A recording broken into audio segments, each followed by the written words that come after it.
The following BLTV program is brought to you by O'Flaherty Law. Please enjoy. Welcome to Learn About Law. My name is Kevin O'Flaherty from O'Flaherty Law, and today we're going to explain how to form an S-Corp in Illinois. Let's first talk about what an S-Corp is. So when you form a corporation, it's default a C-Corp.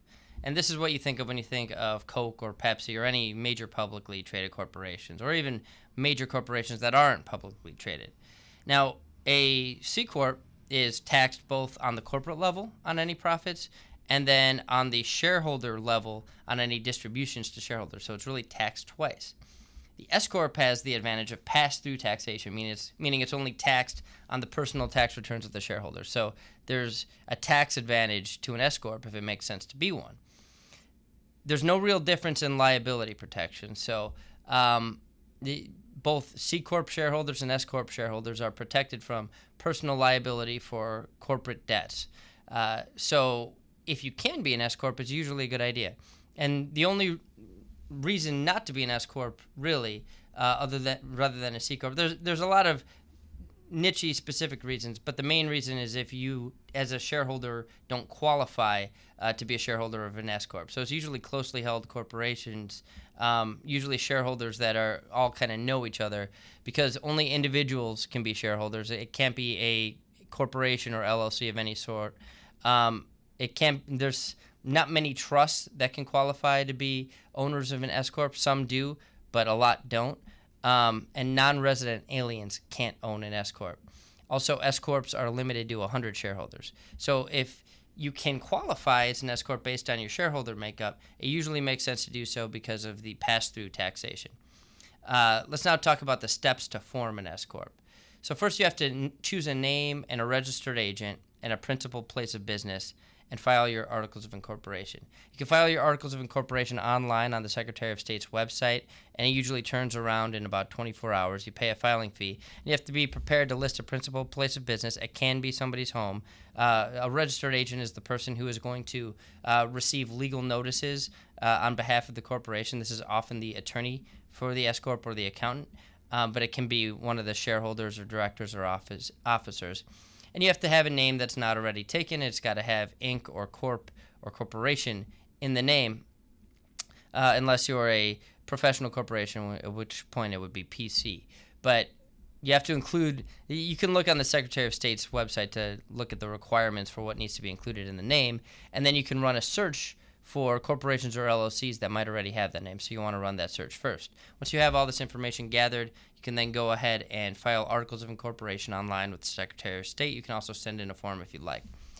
Next step, once you filed your Articles of Incorporation, is to obtain an employer identification number, an EIN, from the IRS. This is like a Social Security number for your corporation, used to distinguish it from other corporations for tax purposes.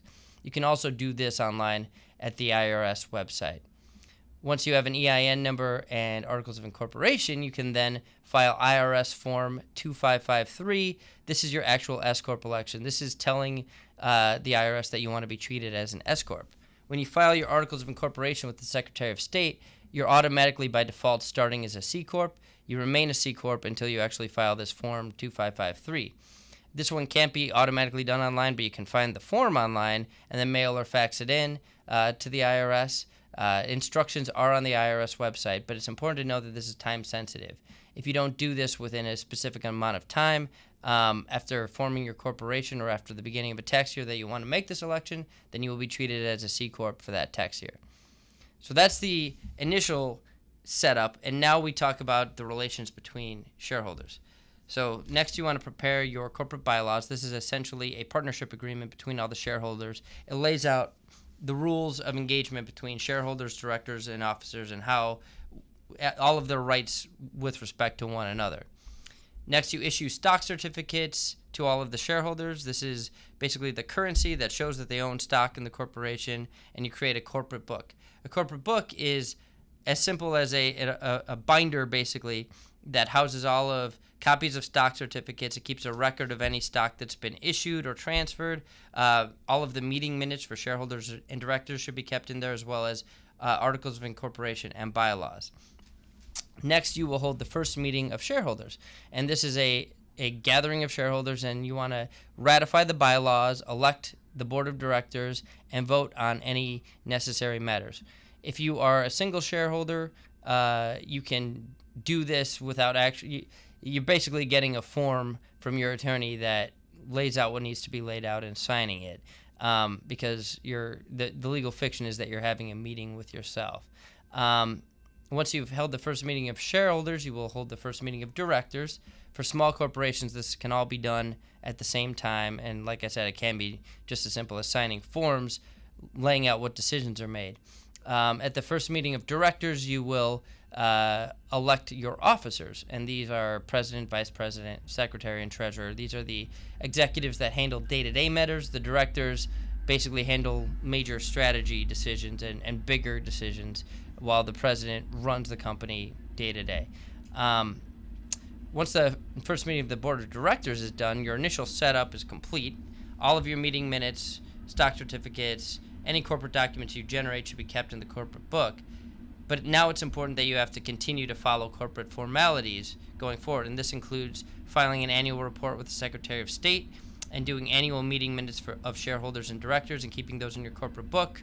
And also, if certain types of decisions as required in your bylaws are made, like mergers with other corporations, selling major assets of the company, you may have to hold special meetings of shareholders or directors and provide proper notice to everyone involved, and keep those in your corporate book as well. It's important to follow all these corporation formalities as opposed to just filing the articles of incorporation online and thinking you're done, because one of the main reasons that people file for an S-Corp is for liability protection. One of the main reasons to incorporate is so that you as a shareholder or a director or an officer are not personally liable for the debts of the corporation. You're protecting your house from corporate creditors. If you don't follow all of these corporate formalities, then your corporate form is not going to hold up against scrutiny by the court.